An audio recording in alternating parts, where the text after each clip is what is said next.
أصدقائي الأعزاء، أهلا وسهلا بيكم في حلقة جديدة من كبسولة حب. الحقيقة احنا لما بنيجي بنتجوز بيكون هم الراجل انه يدور على واحدة تكون شبه والدته، تضحي بسعادتها في سبيل ان هو يكون راضي ومبسوط، تحضر له 3 وجبات في اليوم، وتطبخ بنفسها، وتنظف البيت بنفسها، وتهتم بيه قوي وبنظافته وبهدومه، وتخاف عليه من كل حاجة.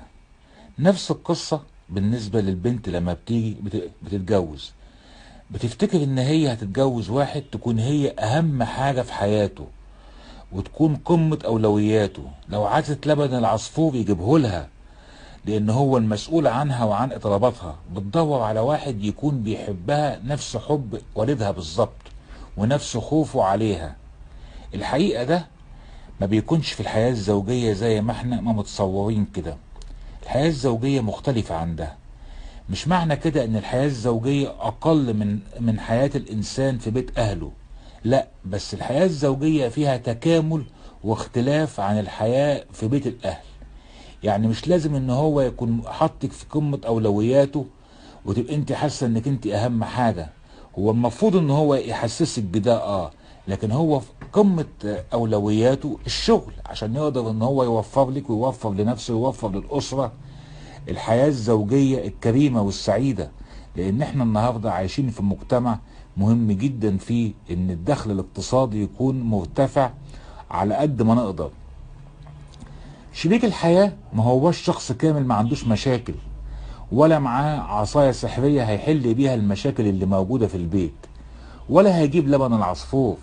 شريك الحياة ده انسان عادي، عنده مشاكله وفي عيوبه زيه زي اي انسان، زي ما انت كمان فيك عيوب هو فيه عيوب.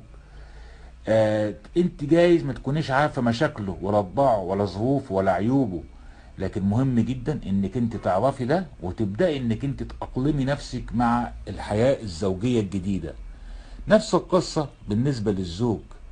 انت مش هتتجوز واحده تكون شبه والدتك. لو عايز تتجوز واحده شبه والدتك ارجع 50 سنه ورا ودور، هناك هتلاقي واحدة شبه والدتك. لكن النهاردة في العصر اللي احنا فيه، انت بتاخد واحدة تكون مناسبة ليك طبقا للعصر اللي انت فيه. مهم جدا انك انت تكون فاهم ان العصر بتاع النهاردة، العصر بتاع القنوات المفتوحة وبتاع السوشيال ميديا، ده مختلف، وده أثر على طباع الستات والبنات اللي موجودين في العصر ده. فلازم يكون عندك بعض التفهم للمشاكل الخاصة بالعصر ده والعقلية المرأة اللي موجودة في العصر ده. انا ما بقولش ان الكلام ده صح او غلط، لكن لازم تبقى انت فاهمه، ولو انت عايز تقومه بتقومه حبة حبة. ما ينفعش انك انت تقوم ده مرة واحدة، لانك انت كده بتكسر الحياة الزوجية وبتكسر حياتك.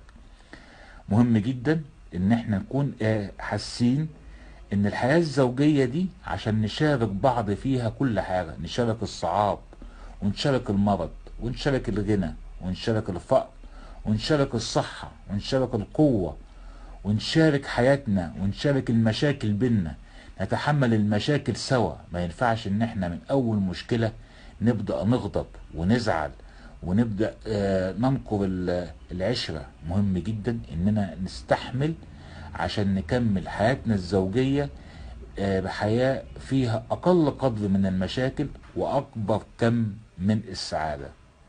خلي بالك وخلي بالك انك انت اذا حسيت ان حياتك الزوجية ما هياش سعيدة قوي، مش معنى كده انك انت لو انفصلت او انت لو انفصلتي هتلاقوا حياة زوجية سعيدة مع شخص تاني. انت ممكن الحياة الزوجية اللي مع شخص تاني تبقى اتعب واتعس من الحياة الزوجية اللي انت عايشها.